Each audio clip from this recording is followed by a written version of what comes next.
Muy buenos días, hermanos. Una vez más vamos a continuar con nuestra serie de estudios sobre las parábolas del reino y especialmente estudiando el tema del reino de Dios, ¿verdad? Hoy iniciamos la revelación de Jesucristo a los que son suyos, a sus verdaderos discípulos, ¿verdad? A los que le escuchan, a los que le creen y a los que le siguen, ¿verdad? Con las parábolas del tesoro escondido, la perla de gran precio y la red, entenderemos toda la esencia de la obra de Cristo en este presente siglo, en este tiempo que estamos viviendo, ¿verdad? La Biblia dice que las multitudes le seguían, ¿verdad? Y le siguieron en la playa. Esas personas que le seguían solamente eran oidores olvidadizos, circunstanciales, oidores, vamos a decir, interesados, ¿verdad? De lo que Jesús podía darles a ellos para su beneficio. Ellos no estaban interesados en el reino de Dios, solo estaban interesados en lo que el reino de Dios podía darle para su confort. Hoy en día tenemos mucha gente también con esas intenciones, ¿verdad?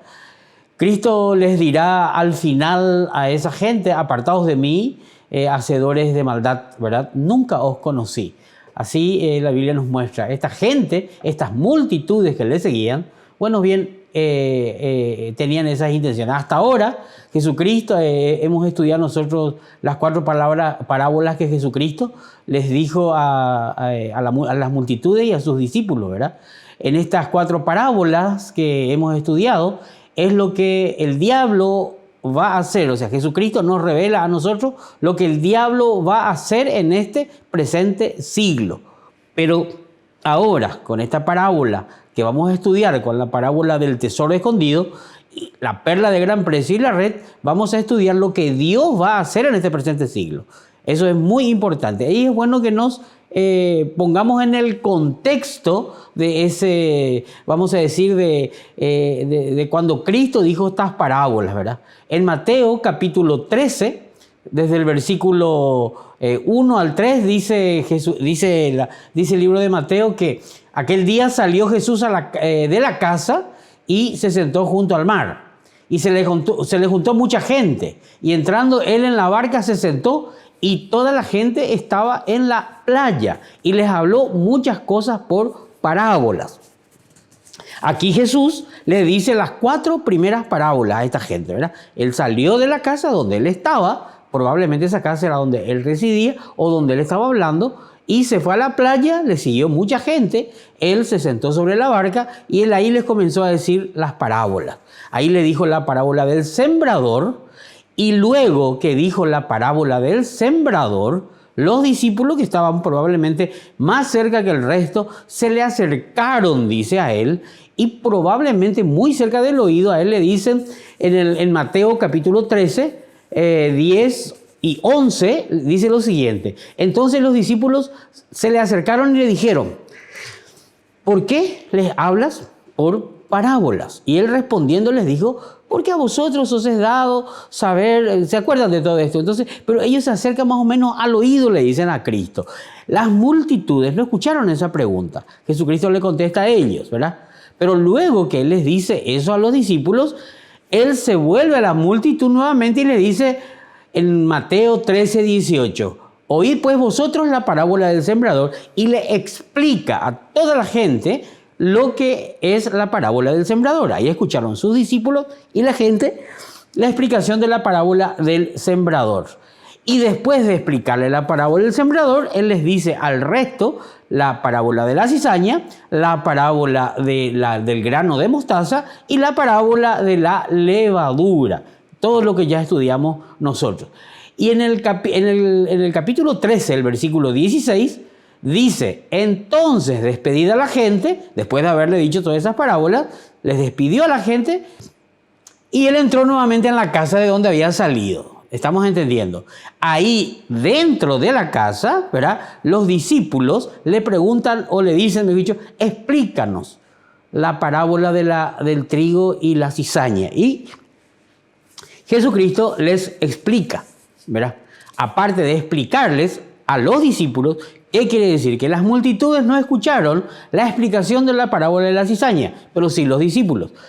Y los discípulos, aparte de escuchar la explicación del trigo y la cizaña, ahora Cristo también les dice 3 parábolas más.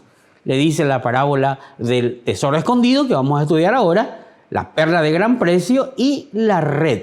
Y esas son las parábolas que vamos a estar estudiando en este momento, ¿verdad? Entonces, al final de todo, en el capítulo 13, versículo 51, Jesucristo le dice y les pregunta: ¿habéis entendido todas estas cosas? Y ellos le dijeron: sí, Señor, hemos entendido. Pero realmente ellos no entendieron nada. ¿Y por qué les digo que no entendieron nada? Sencillamente porque en Hechos capítulo 1, versículos 6 y 7, ellos le dicen lo siguiente: entonces los que se habían reunido le preguntaron diciendo: Señor, ¿restaurarás el reino de Israel en este tiempo? Y él le dijo: no os toca a vosotros saber los tiempos o las sazones que el Padre dejó en su sola potestad. O sea, en otras palabras le dice: a ustedes no les tiene que interesar esto. La pregunta fue incorrecta. Si ellos hubieran entendido las 4 primeras parábolas, como las hemos explicado nosotros, ellos no le hubieran hecho esa pregunta. Ellos iban a saber ya que Él no iba a restaurar el reino en este tiempo. La pregunta correcta, ¿cuál hubiera sido? ¿Qué le hubieran preguntado ellos a Jesucristo antes de subir al cielo? Le tenía que decir: Señor, ¿qué haremos nosotros ahora mientras tú estás ausente? Esa es la pregunta correcta que ellos hubieran hecho si hubieran entendido las parábolas. Pues bien, la respuesta, aunque ellos no preguntaron eso, Jesucristo igual les da esa respuesta y le dice, le responde realmente en varias oportunidades en todos los últimos capítulos. Si queremos saber lo que realmente los discípulos hablaron con Jesucristo antes de ascender a los cielos, tenemos que leer los últimos capítulos de todos los evangelios. Mateo capítulo 28, desde el 16 al 20, Lucas 24, del 36 al 53, Marcos 16, del 12 al 20, y Juan 21, todo el capítulo del 1 al 25. Y vamos a ver lo que pasó y vamos a tener una visión completa de lo que pasó antes de que Cristo resucite. La pregunta correcta, ¿se acuerdan cuál era lo que tenían que hacer? Es: ¿qué haremos nosotros mientras tú estás ausente? Y Jesucristo les contesta en Lucas 24, 49, que está dentro de esos párrafos que les mencioné. Me seréis testigos en Jerusalén, en toda Judea, en Samaria y hasta lo último de la tierra. Entonces, ¿qué haremos nosotros mientras tú estás ausente? Me seréis testigos. Eso es lo que ellos tenían que hacer. Ahora hay algo que aún debo resolver yo mismo con mi estudio, que no estoy pudiendo entender, pero ojalá que antes de que termine el Señor me pueda explicar algo que no estoy comprendiendo muy bien, que es el versículo de Mateo 13:52, que dice: todo escriba docto en el reino de los cielos es semejante a un padre de familia que saca de su tesoro cosas nuevas y cosas viejas. Al final esperemos que esto podamos resolverlo. Entonces, no nos olvidemos. ¿Qué es lo que tienen que hacer los discípulos en la ausencia de Cristo? Me seréis testigos. No se olviden de eso. Los discípulos no le hicieron esa pregunta, pero Cristo igual les dio esa respuesta. ¿Cómo? Si le hubieran preguntado. Y nosotros entonces, ¿qué tenemos que hacer? La misma cosa. ¿Qué vamos a hacer mientras tú estás ausente? Seremos testigos de Él. En cualquier parte del mundo.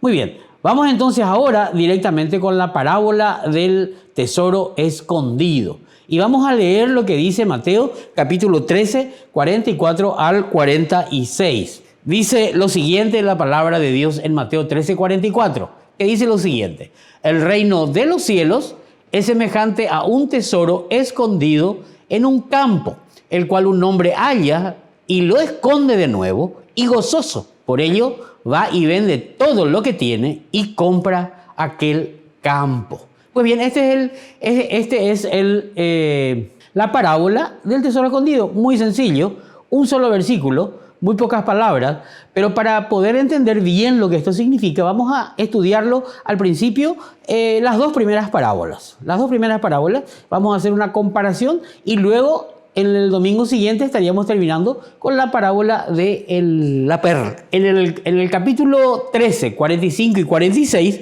la Biblia dice lo siguiente: el reino de los cielos es semejante a un mercader que busca buenas perlas, que habiendo hallado una perla preciosa, fue y vendió todo lo que tenía y la compró.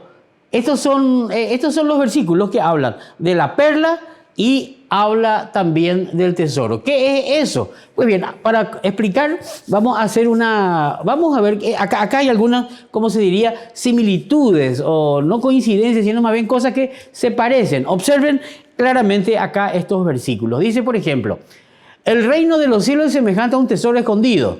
Y acá, sin embargo, dice que es semejante a un mercader que busca buenas perlas y habiendo hallado una perla preciosa.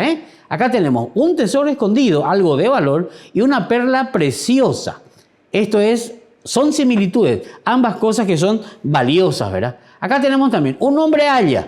Ambas cosas fueron halladas por un hombre, o sea, halla, encuentra. Es como algo, uno fue hallado sin buscarlo y el otro sí buscando, que nos muestra esta parábola. La tercera similitud, dice, en ambas parábolas dice que vendió todo lo que tiene, vendió todo lo que tenía. En uno dice vendió todo lo que tenía, en la parábola de la perla, y en el tesoro dice que vende todo lo que tiene. Y por último, dice que vendió todo para comprarla, ¿verdad? Para comprar el campo que tenía el tesoro y para comprar la perla que había encontrado. Esto es muy interesante. Estas son las similitudes, ¿verdad? Veamos ahora, si nos basamos en las explicaciones que el propio Cristo nos dio a nosotros, en el versículo 38, pueden observar ustedes, nos puede decir ahí ¿qué era el campo? El campo es el mundo.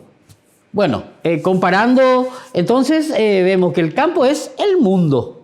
Porque Jesucristo nos dice ahí en el versículo 38, no tenemos que aplicar para interpretar las otras parábolas con los significados que Jesucristo mismo nos enseñó a nosotros en este capítulo, para no salir del contexto. Entonces el campo es el mundo. También dice de que el hombre, ¿quién es el hombre? El hombre dice que es el Hijo del Hombre, el versículo 37. O sea, es Jesucristo mismo, ¿verdad?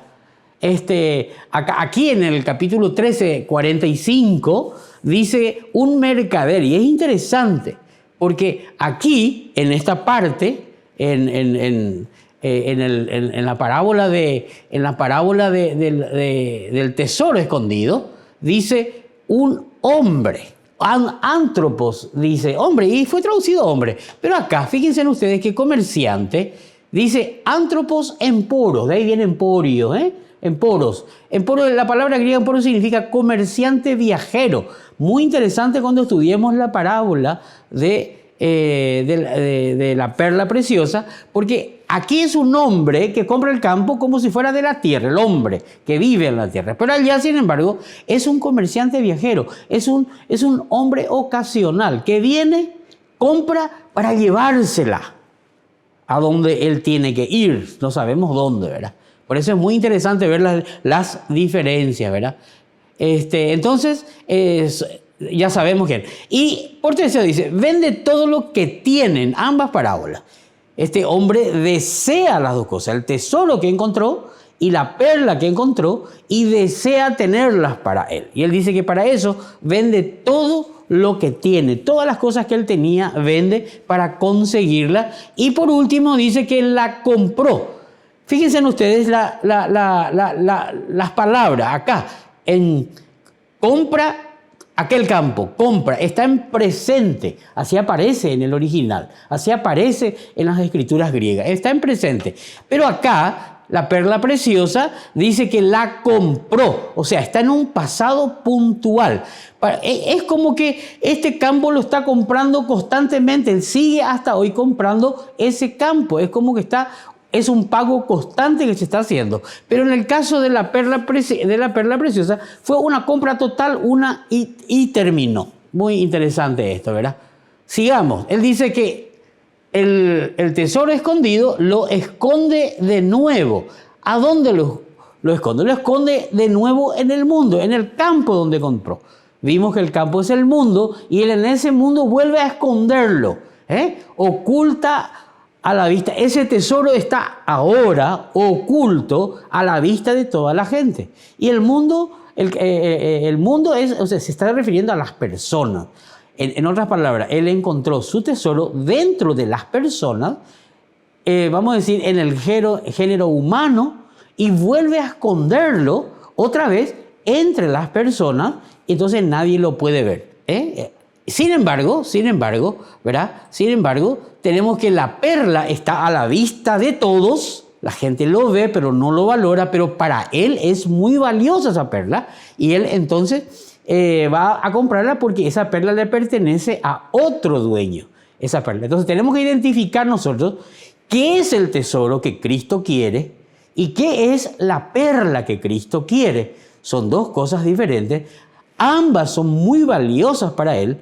Ambas él entrega todo lo que tiene para comprarlas, las compra. Una parece ser que hay una compra constante hasta hoy y otra la compró en un momento puntual en el tiempo, que vamos a explicar después a qué se refiere eso, ¿verdad? Estas compras, ¿verdad? Ambas cosas, ya que es el Hijo del Hombre el que va a comprar, lo pagó en la cruz, con el derramamiento de su sangre, ¿verdad? Y él pagó ese precio. Entonces vamos nosotros ahora a ver qué es realmente ese tesoro, ¿verdad? ¿Qué es ese tesoro que a nosotros que vamos a descubrir? Bueno, antes de responder esta pregunta, vamos a mirar un video donde la explicación popular de esta parábola está explicada para que podamos nosotros realmente poder hablar al respecto. Vamos a ver este video. Parábola del tesoro escondido y de la perla.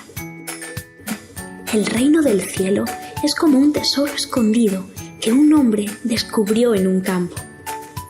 En medio de su entusiasmo, lo escondió nuevamente y vendió todas sus posesiones a fin de juntar el dinero suficiente para comprar el campo.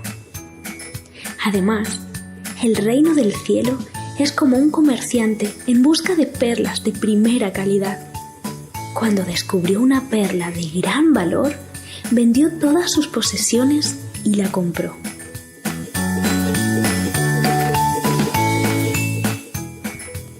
En estas parábolas, Jesús nos enseña que Él es lo más valioso que podemos encontrar y que su valor es tan grande que al conocerle seremos capaces de dejar todo lo que tenemos para tenerle a Él.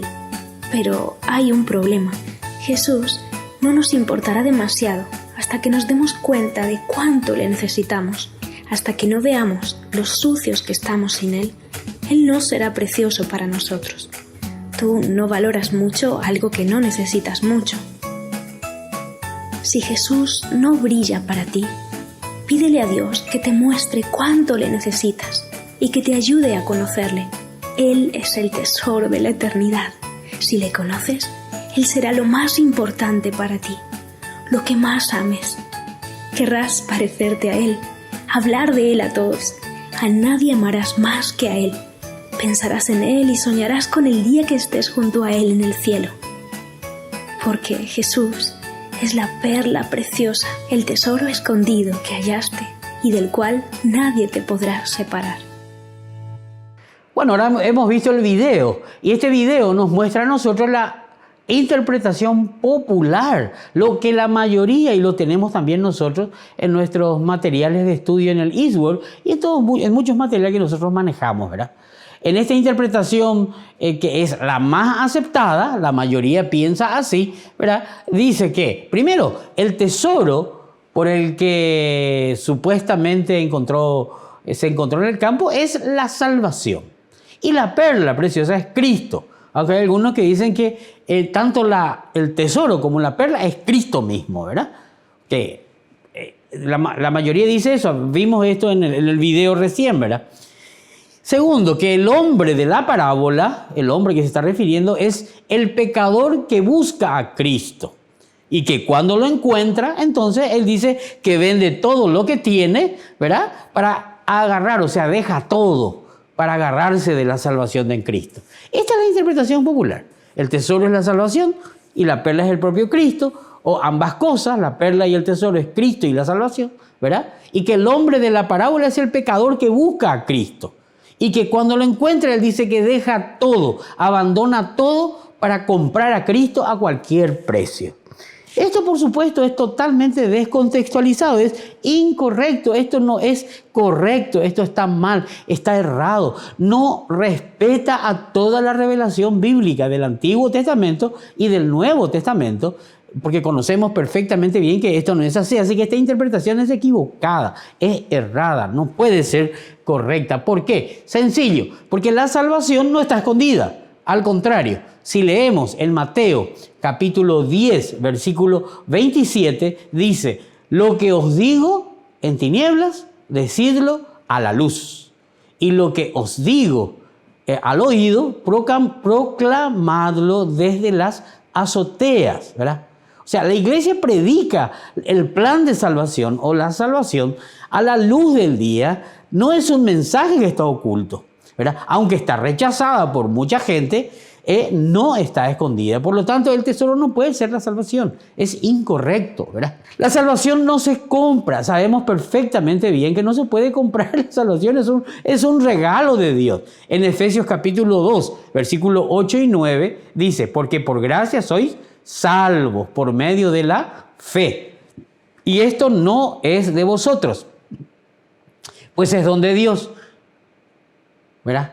Eso no se puede comprar la salvación. Y en Efesios 2:9 dice lo siguiente, ¿verdad? No por obras, para que nadie se gloríe, ¿verdad? Por gracia sois salvos, es decir, es un regalo, no se compra, es gratuito. Dios nos otorga la vida eterna en Cristo Jesús, Señor nuestro, ¿verdad? Eso indica nuestra posición, ¿verdad? Debo estar en Cristo. Y eso lo logramos creyendo en Jesús, recibiéndole en mi corazón, invitándole a que entre en mi vida, ¿verdad? Haciéndole el Señor de mi vida. Esa es la salvación. Eso no se compra, es un regalo, eso se acepta y se recibe. No lo podemos comprar porque el precio es tan alto que nosotros no podemos comprar. Segundo, no podemos luego comprar nosotros porque nosotros somos pecadores. Dice en Romanos 6:23, porque la paga del pecado es muerte, pero el regalo de Dios es vida eterna en Cristo Jesús. O sea, nosotros no podemos comprar, está equivocado. Y tercero, dicen que el hombre de la parábola es el pecador. No. El pecador no busca a Cristo, es Cristo quien busca al pecador, totalmente al revés, ¿verdad? En Lucas 19:10 dice lo siguiente: porque el Hijo del Hombre vino a buscar y a salvar lo que se había perdido. No es el hombre el que busca a Cristo, sino que Cristo es el que busca al pecador, ¿verdad? El pecador no tiene nada que ofrecer a Cristo para la salvación. Ni aunque diera su vida, no puede porque es pecador, ¿verdad? No le alcanza. Él está muerto, dice Efesios capítulo 2:1, en sus delitos y pecados. En Efesios 2:1 y 2:5 dice lo mismo. Tal es así que estas ideas son traídas de los pelos. Es una meditación, algo muy interesante como piensan, pero está errado, no es bíblico. Ni Cristo es la salvación, ni el tesoro, ni la perla, ¿verdad? La perla y el tesoro no es Cristo ni la salvación. Entonces, ¿qué es el tesoro? Vamos a estudiar en la Biblia lo que dice para poder entender por qué Cristo. Y como dijimos la semana pasada y en los anteriores estudios, Jesucristo es el escritor de las Escrituras. Cada palabra que Él usa, las usa con un sentido específico y Él no va a salirse de lo que Él mismo instituye. Entonces, ¿qué es el tesoro? Y si vamos a Éxodo capítulo 19, Éxodo capítulo 19, versículo 4 al 6, vamos a leer lo siguiente. Después de más o menos 3 meses que ellos fueron sacados de Egipto, según los libros de historia, eso ocurrió aproximadamente en el 1447 a.C. Dios le dijo a Moisés, en el capítulo 19 de Éxodo, dice lo siguiente: vosotros visteis lo que hice a los egipcios, y cómo os tomé sobre las alas de águilas y os he traído a mí. Ahora pues, si diereis oído a mi voz y guardareis mi pacto, vosotros, le dice al pueblo de Israel, seréis mi especial tesoro sobre todos los pueblos, porque mía es toda la tierra. Vosotros me seréis un reino de sacerdotes y gente santa. Estas son las palabras que dirás a los hijos de Israel. ¿Quiénes serán su especial tesoro? Los hijos de Israel. Pero para ser su especial tesoro, ellos tenían una condición. Tenían que ser gente santa, obediente, ¿verdad? Y un pueblo de sacerdotes, o sea, un mediador entre Dios y los hombres. Ellos tenían que ser voceros de Dios. Dios los trajo y les hizo una nación para Él, un tesoro para Él, para que ellos le representasen y pudieran mostrarle al resto de las naciones del mundo que podían ser prósperos si ellos se sujetaban a hacer y hacían la voluntad de Dios. Varios siglos después, ya 1000 años después, en el año 400 a 450 antes de Cristo, ya después del regreso del cautiverio a Babilonia, o del exilio, podríamos decir, ¿verdad? Dios le vuelve a decir a Israel, pero ahora a través del profeta Malaquías. En Malaquías capítulo 3, versículo 16, dice lo siguiente: entonces los que temían a Jehová hablaron cada uno a su compañero. Miren, los que temían a Jehová, los que tenían temor de Dios, le hablaron a sus compañeros. Y Jehová escuchó y oyó y fue escrito en el libro de memoria delante de él para los que temen a Jehová y para los que piensan en su nombre. Y serán para mí un especial tesoro, ha dicho Jehová de los ejércitos, en el día en que yo actúe. Y los perdonaré como el hombre que perdona a su hijo que le sirve. Entonces os volveréis, discerniréis la diferencia entre el justo y el malo, entre el que sirve a Dios y el que no le sirve. Para Dios es muy importante el que le sirve y el que no le sirve. Y Él dice, ¿quiénes van a ser para Él su especial tesoro? En el del pueblo de Israel, aquellos que le temen y piensan en su nombre. Ese es su especial tesoro. Del pueblo de Israel, no de otro pueblo, no de otra nación.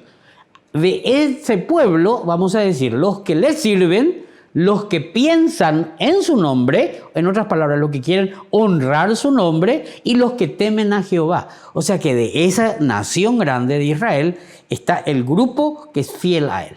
Ese es su especial tesoro.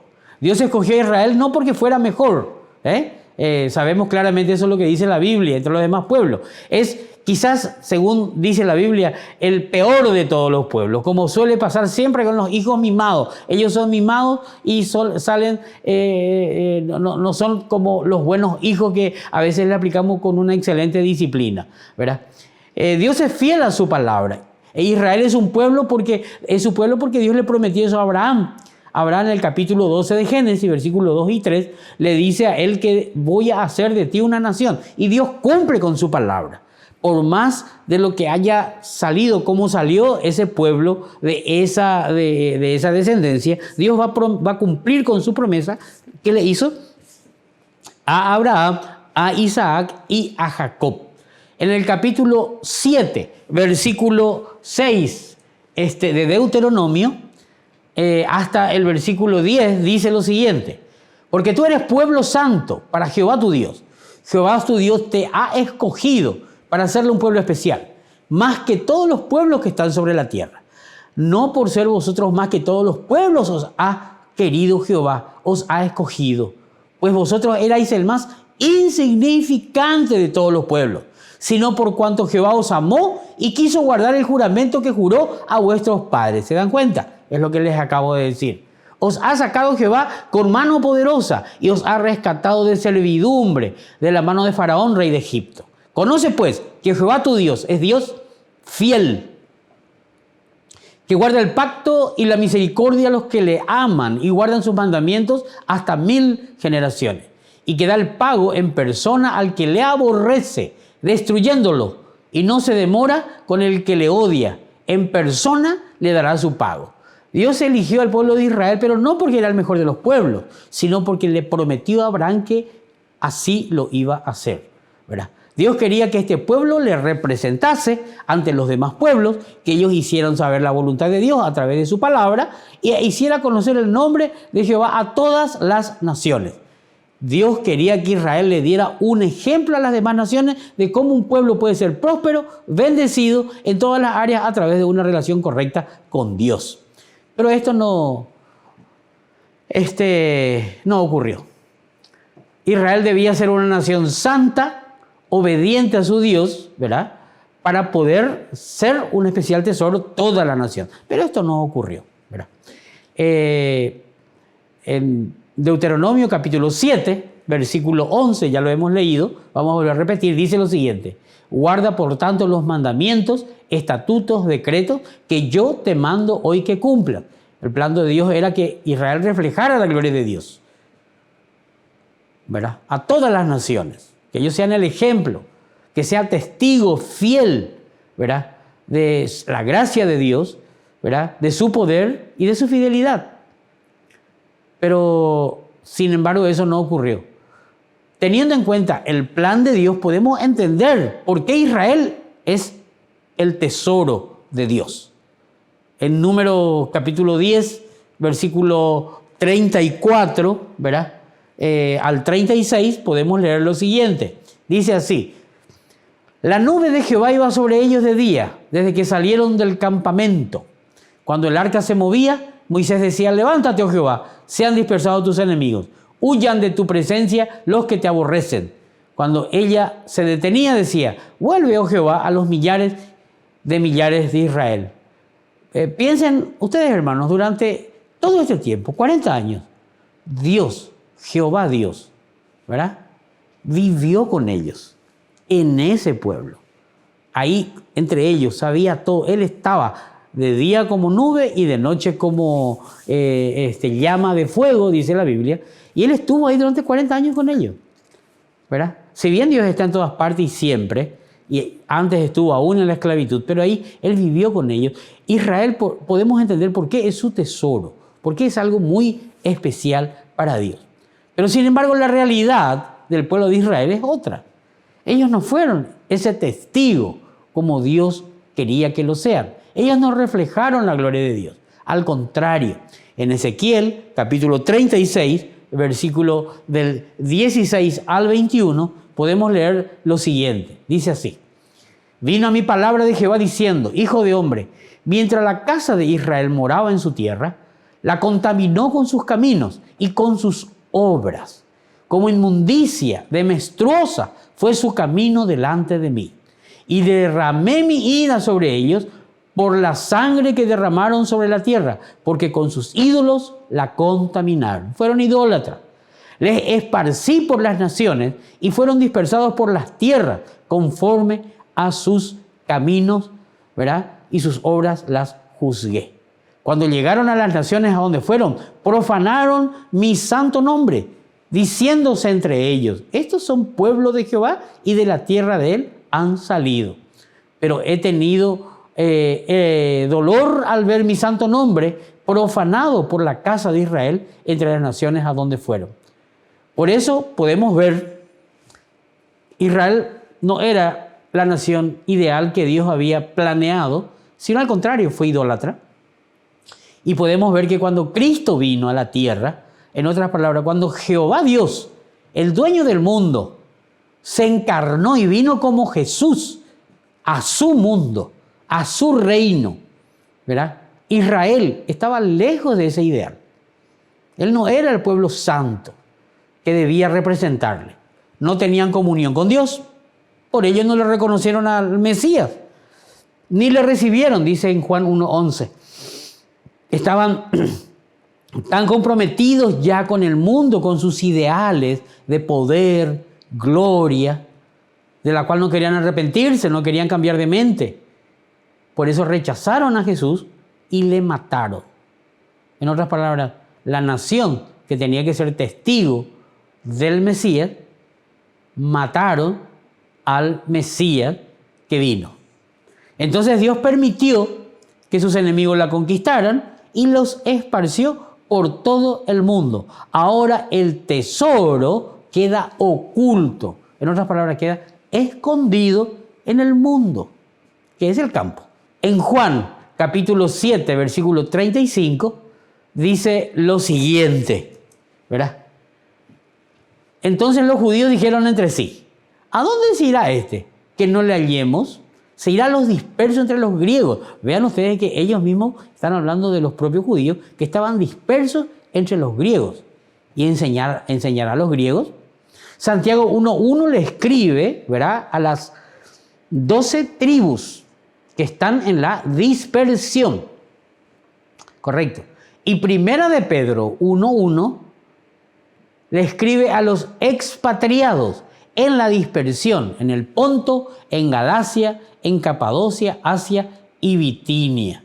Como Israel no cumplió el propósito de Dios de ser luz a las naciones, cuando Cristo vino la primera vez, su objetivo era recuperar ese tesoro, ¿verdad?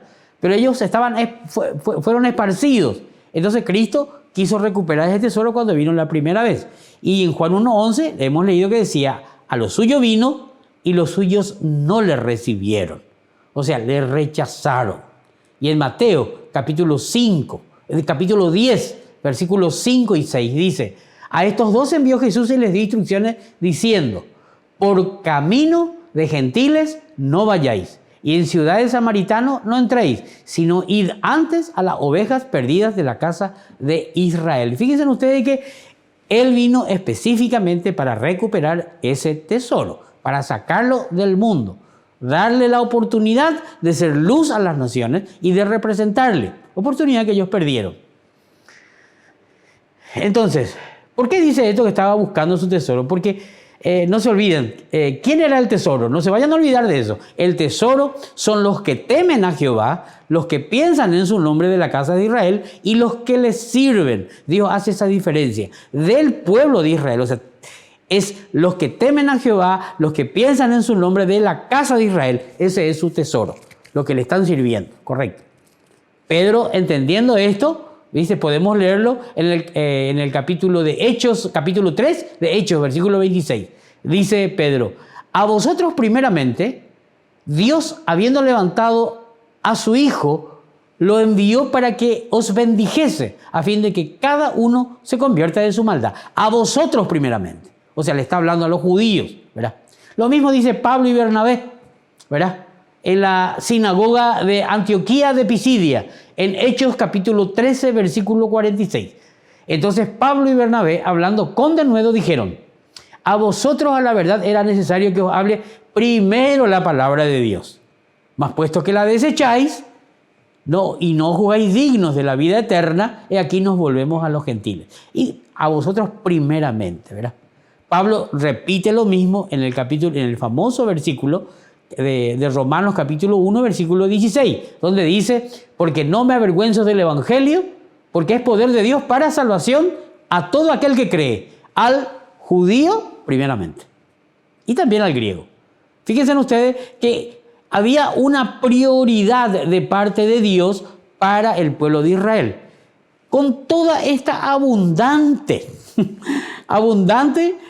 combinación de textos bíblicos que señalan a Israel, podemos concluir que Israel es el tesoro de Dios. El tesoro escondido es Israel.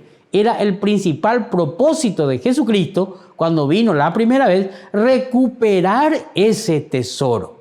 Él vino y lo encontró. Sí, encontró ese tesoro. Dice en Juan 1.11, repetimos nuevamente, a lo suyo vino y los suyos no le recibieron, le rechazaron a su Mesías, su rey.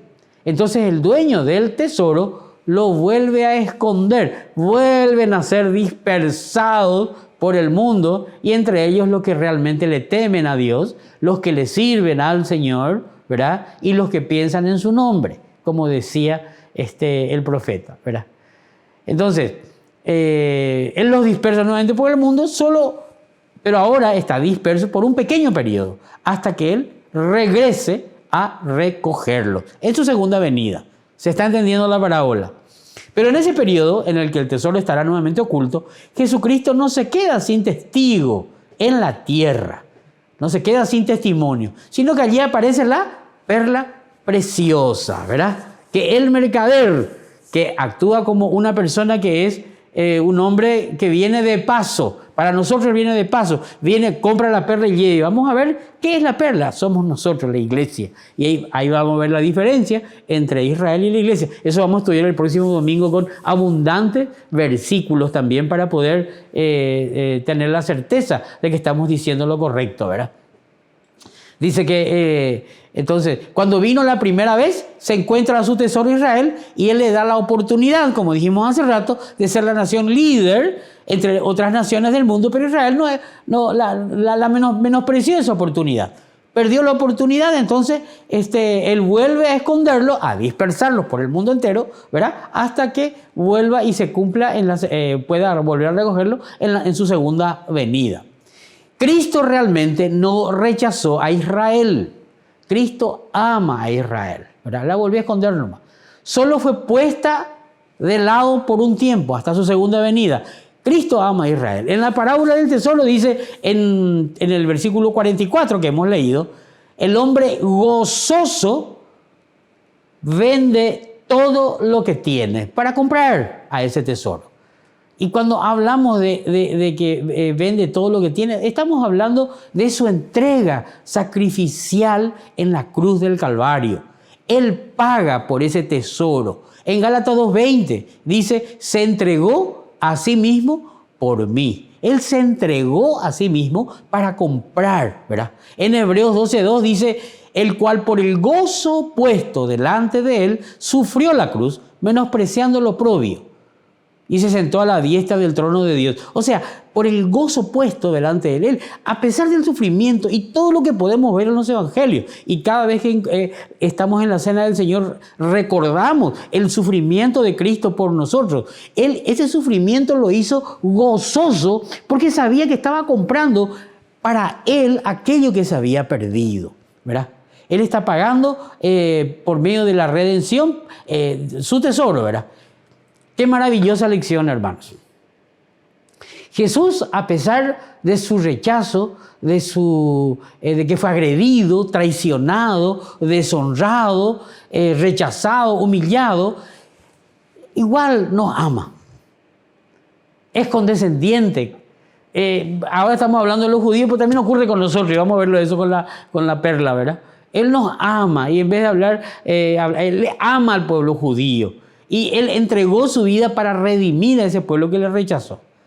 En 2 Corintios 8:9 dice lo siguiente: porque ya conocéis la gracia de nuestro Señor Jesucristo, que por amor de vosotros se hizo pobre, siendo él rico, para que vosotros con su pobreza fueseis enriquecidos. Sí, hermano, vendió todo lo que tenía para pagar el precio de su tesoro. ¿Qué es todo lo que tenía? Bueno, todas las creaciones de él. Pero al morir, él deja todo. Como nosotros. Cuando morimos, dejamos todo. Todo lo que hemos creado, todo lo que hemos comprado, todo lo que nos pertenece, o mejor dicho, en términos bíblicos, lo que administramos de los bienes de Dios, ¿verdad? Se deja todo cuando uno muere. Y Cristo murió, dejó todo lo creado, ¿verdad? Y ese fue el precio que él pagó para recuperar su tesoro y para comprar la perla. Por nosotros lo hizo eso, ¿verdad? Entregó todo, sus posesiones, su poder, su derecho, su autoridad. Lo entregó todo con su vida, como cualquiera de nosotros cuando morimos, ¿verdad? Pero eso le trajo a él gozo, dice la Biblia. Porque ahora, una vez que él resucita, una vez que él vuelve a vivir, ¿verdad? Ese tesoro ya le pertenece. Y esa perla también ya le pertenece, ¿verdad?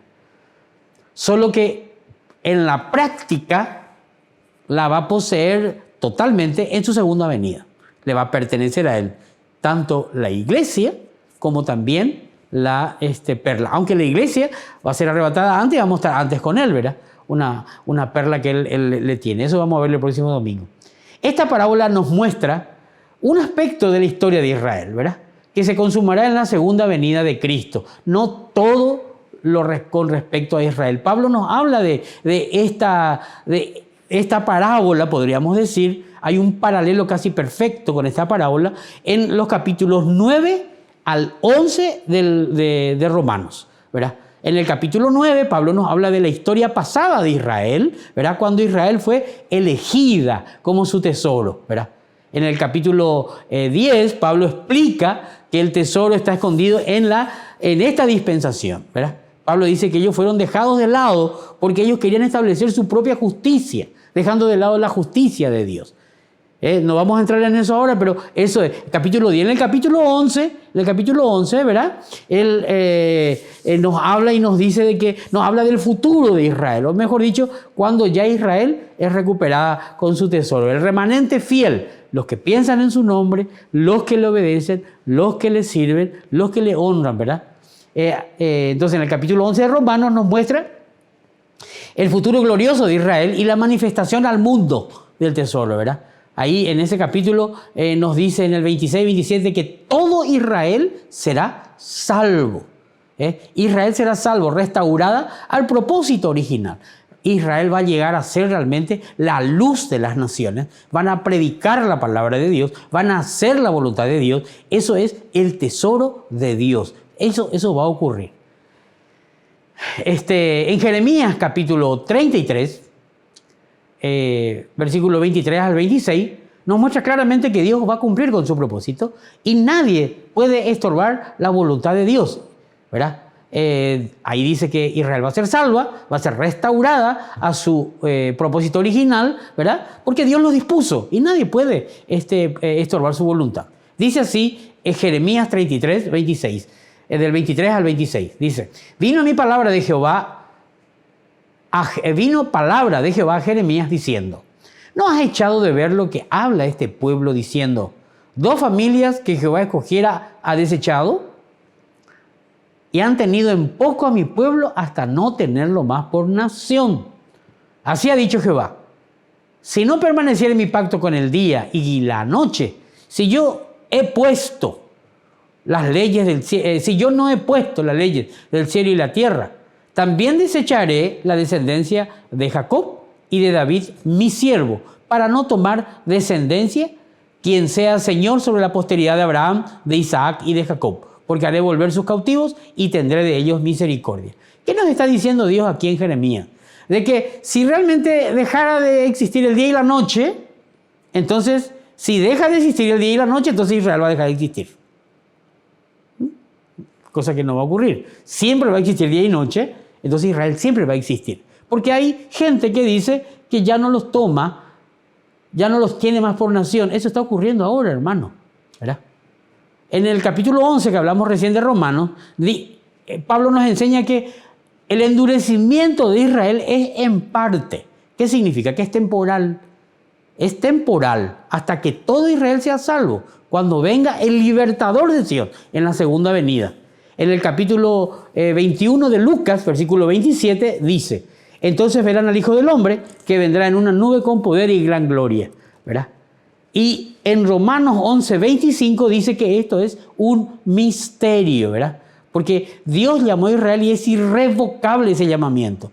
No se puede. Dios le hizo una promesa a Abraham y eso se va a cumplir.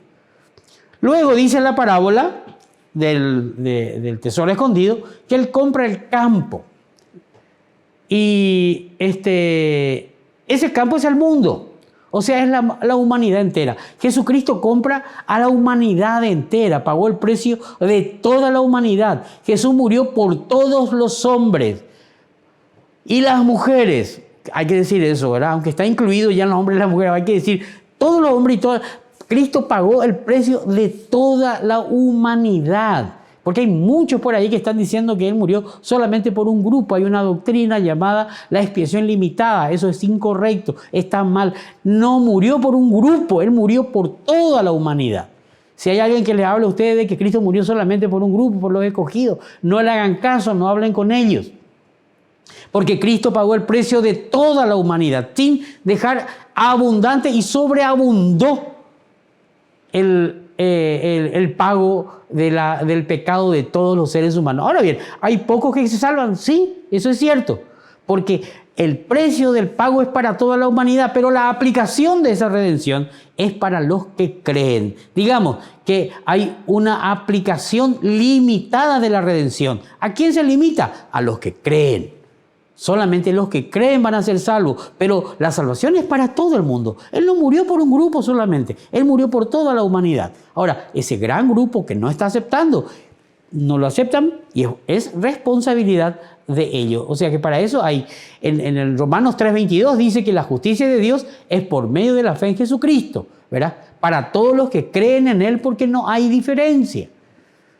Se está entendiendo eso. También hay gente que está diciendo de que Israel ya no es más la nación, ya no es más nación, que lo que hoy existe de Israel es un accidente de la historia. Ahí está, podemos leerle inclusive este versículo que habíamos leído hace rato, ¿verdad? Que han tenido en poco y no lo tienen más por nación. No, Dios va a cumplir su propósito. Es la nación de Israel, ¿verdad?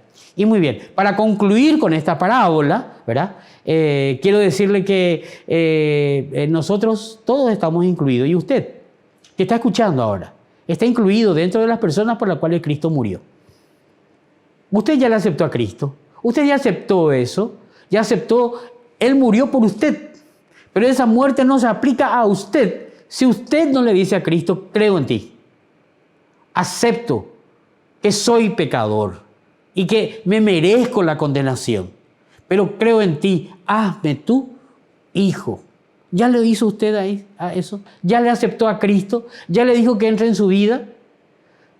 Jesucristo pagó el precio por su tesoro, dice. Pagó el precio por todo Israel. Pero no todo Israel va a ser salvo, sino aquellos que creen en Él. Él pagó el precio por usted. Pero si usted no cree en Él, si usted no piensa en su nombre, no le da honra a su nombre, usted no le sirve, usted no le recibió en su corazón, entonces usted no va a ser parte de la redención. Usted no va a ser salvo. Él murió, usted forma parte. Yo le invito a que le diga a Jesucristo que entre en su corazón. Hágale el Señor de su vida y sírvale.